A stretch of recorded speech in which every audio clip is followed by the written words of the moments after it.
président de la République, M. Macky Sall, a créé une agence, l'Agence sénégalaise de la reforestation et de la Grande Muraille Verte. Parce que il a bien compris l'importance et l'urgence d'agir pour reforester notre pays, qui aujourd'hui est dévasté par un trafic intense du bois de Vène, du Cordylia pinnata et de beaucoup d'espèces qui sont en train de disparaître. L'agence, sa porte d'entrée, ce sont les collectivités territoriales, ce sont les communes, ce sont les maires. Nous travaillons dans le domaine de communes des mairies. Donc nous avons besoin de signer des conventions avec les maires pour disposer d'espaces de pépinières, pour disposer d'espaces à reforester. Quand nous arrivons dans une commune, nous devons passer par le maire pour lui demander l'autorisation d'agir dans sa commune à travers des conventions que nous venons de signer aujourd'hui. Nous allons en signer beaucoup. D'ailleurs, nous serons bientôt dans la zone de Louga, parce qu'à Diokoul, vers le Kébémer, nous allons signer aussi une convention.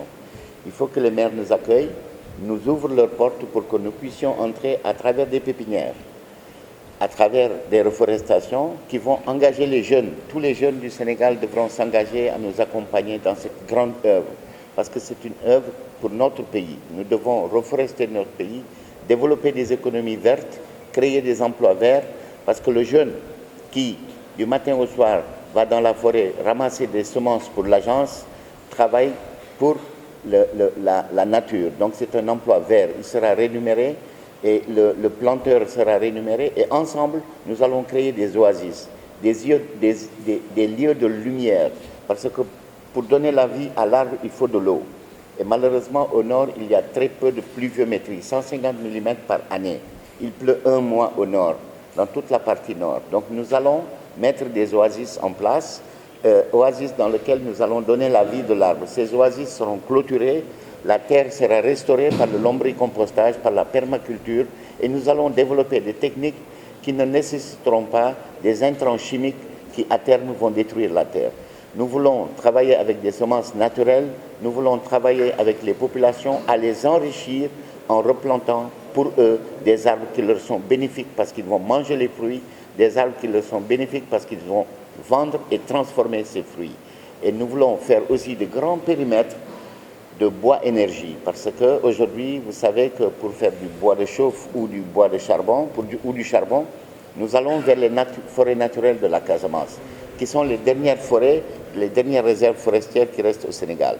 Eh bien, nous voulons transférer cette exploitation vers du bois énergie. De grands espaces seront plantés sur le centre et le centre-est de notre pays, où la pluviométrie est favorable pour le développement d'espèces à croissance rapide, comme l'acacia mangium, comme le paulownia, comme d'autres espèces qui sont adaptées à notre pays et qui atteignent des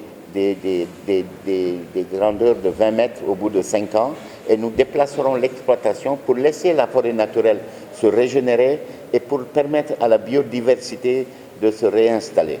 Et pour cela, quand nous sommes accueillis par la mairie, vraiment nous sommes très honorés, parce que M. le maire Baldé a bien compris que l'agence pouvait travailler avec eux, parce que Ziguinchor est déjà une ville verte, une des plus vertes villes du Sénégal. Mais nous voulons impliquer la jeunesse, nous voulons impliquer les groupements féminins, nous voulons impliquer les eaux et forêts, nous voulons impliquer tout le monde. Partout où nous serons présents, nous ouvrirons les bras pour reverdir notre pays et nous voulons remplir cette mission avec les populations, Monsieur le maire.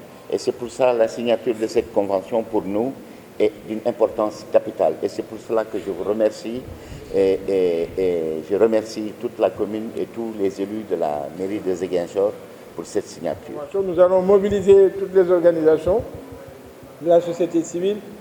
Nous avons des jeunes très dynamiques. Hier, nous avons rassemblé dans cette salle plus d'une dizaine d'organisations de jeunes qui tous œuvrent pour la restauration de l'environnement, pour un environnement beaucoup plus sain.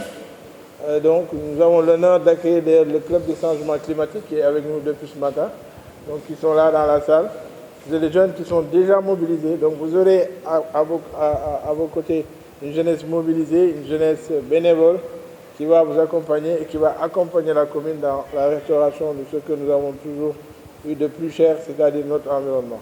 En tout cas, je suis vraiment très heureux Et sachez que nous avons aussi d'autres projets avec d'autres partenaires. Je le disais ce matin en conseil municipal que nous avons des partenaires qui vont nous permettre de restaurer le canal de Corentas, qui s'appelle le grand canal de Ziguinchor, qui est un problème, mais nous voulons en faire une solution.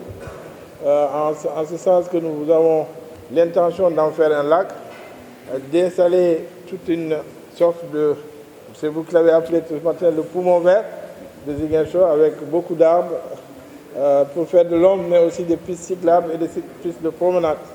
Je pense que tout ça, nos efforts combinés feront que, en tout cas, nous arriverons à un résultat qui sera à la grande satisfaction des populations.